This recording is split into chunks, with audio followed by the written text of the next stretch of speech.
Nagsisinungaling ba si President Duterte? Fake news ba si President Duterte nung sinabi niya na may mga blanco? Okay. Iba yung sinasagot kasi ni Bersamin tsaka ni President Marcos eh. Binalikan ko lang. Baka ako nagkamali eh. Kapapanood ko pa lang po. Ang pinag-uusapan po nila doon sa program na yon ni President Duterte, ni Congressman Ungab, tsaka ni Vic Rodriguez. Attorney Vic Rodriguez. Yung pong BICAM report, ang linaw po iba po yung BICAM report, iba naman po yung GAA. Ang sinasabi ni Ungab, pinag-aralan niya yung BICAM report, paano nangyari na ipinasa ninyo yung BICAM report nakarating sa Pangulo ng merong mga blanco. O yun yung sinasabi niya, hindi po pwede yun. Bakit alam ni Ungab? Dati siyang Appropriation Committee Chairman. Yung hawak po ni Saldico bago siya mag-resign. Committee on Appropriations Chairman siya dati. Kaya alam niya na yung bicameral committee report dapat walang blanco doon. No?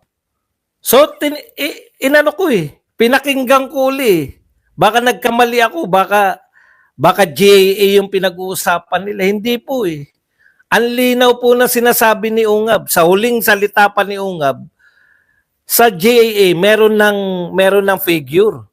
Pero sa BICAM report, wala pang figure.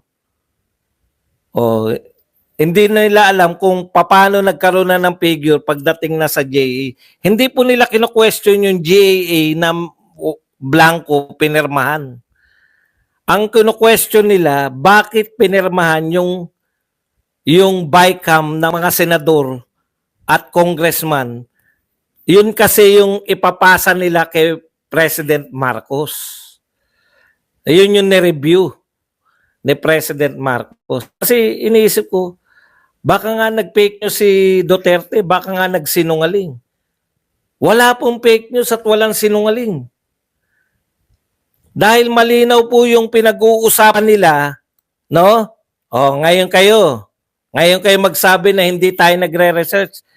Mga tatanga-tanga kasi kayo, hindi pa ako nagsasalita. Inaakusahan nyo na ako na fake news Alam mo kaagad na bobo yung mga tao Okay. Si Ungab, kinuwento niya, ito yung proseso. Congress, magde-deliberate, ipapasa nila.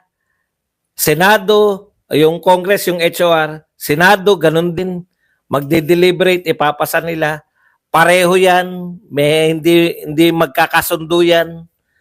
Merong mga provision na iba sa Senate, merong provision na iba sa Congress.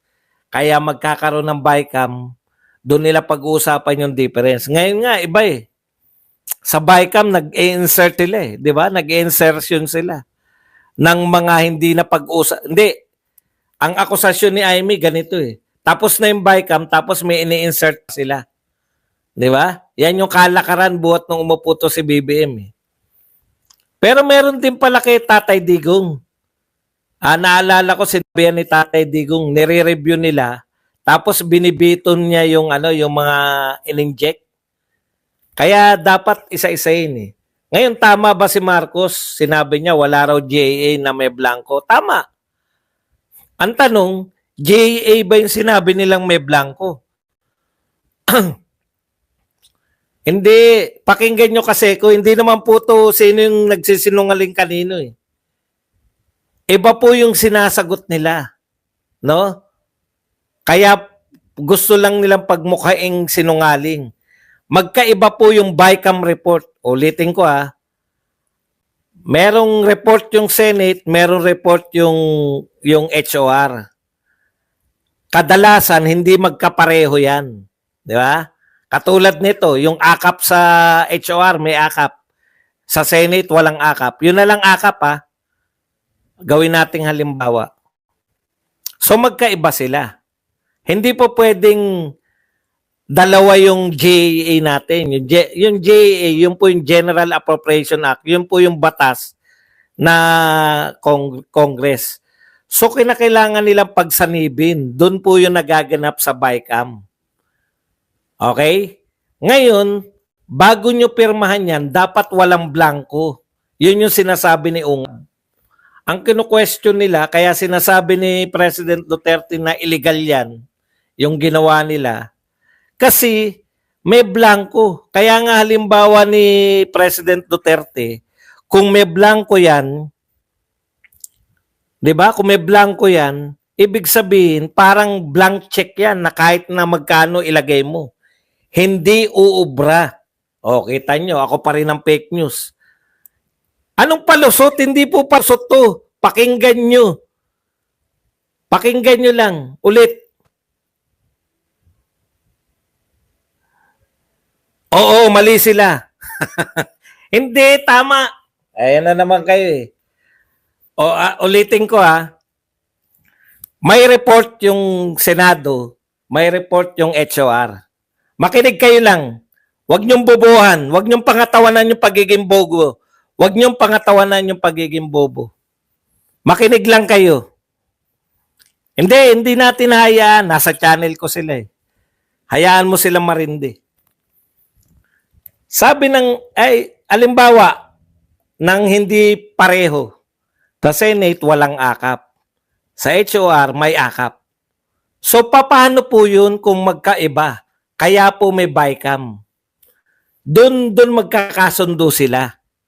Ano man yung difference, pagkakasunduan nila. Okay. Nag-report ang BICAM, may mga blanco. BICAM to ha. BICAM. Tama ba yun na may blanco yung BICAM? Mali. Yan yung sabi ni Ungab. Nagalit si Tatay Digong. Ba't may blanco yan? Mali yan. Invalid yan pag may blanco para mong binigay sa otoridad. Ngayon, saan naman nagre-react sila Marcos? Hindi doon sa BICAM report, sa GAA. Natural, sa GAA nilagyan na. Sino yung naglagay? Di ba? Bakit pinapirmahan sa mga senador at congressman na may blanco? Yun yung kino-question ni Ungab at ni Duterte at ni Vic Rodriguez. Yung mga nag-uusap-usap doon. Fake news ba yun? O kung fake news, bakit walang kaso? Ang dami nyo ng kinakaso. Hindi kasi naman yan yung sinasabi. Sinasagot nyo, ganito yan eh. Parang kunwari, pag sinabi ko na pogi ako, sasabihin nyo, hindi ka naliligo. Pwedeng pareho yun. Pwedeng pareho yun. Pogi ako, kaya lang hindi ako naliligo. Hindi ako fake news. Pogi ako eh. Hindi rin fake news yung hindi naliligo. Magkaiba kasi yung sitwasyon. Hindi lahat ng pogi ay naliligo. Ngayon, hindi ba? Sarap nilang no? Wala kasing yan. Binibigyan mo na sila. Ngayon, sino po yung nagkamali? Pwede naman pong umamin ng pagkakamali. Di ba? Paano nyo sasabihin na fake news at sinungaling kung ang pinag-uusapan nila ay BICAM, hindi po GAA? Hindi nyo alam. Kasi hindi nila kaya, hindi kaya ng utak ng mga taga-TikTok yan eh. Di ba? Ang sinasabi ni Tatay Digong, ino-open ninyo kung magkano yung gustong ilagay. Parang blank check yung binigay ninyo sa palasyo. Sinagot ba nila na ang BICAM merong mga blanco? O pagkatapos pirma ng mga senador at congressman, may naglagay. Sino ba ang naglagay ng figures? 'Di ba? Kasi tapos na yung BICAM eh. Pumirma na sila eh. Halimbawa, pwede rin naman daw 'yun, 'di ba? Kung tinanong, pwede po ba 'yun na ihahabol na lang? Aba, hindi po pwedeng ihahabol. Hindi po pwedeng i-blanco nyo tapos ihahabol. Yun yung sinasabing mali. Ngayon, kung sinasabi nyo tama yun, bakit pa kayo maglalagay ng figure dun lahat? Kung tama pala yan. Eh di bigay nyo na lang kay Marcos ng blanco lahat at siya na maglalagay. Bakit pa kayo nag-uusap-usap? Ah, di ba? Nahuli mo ba?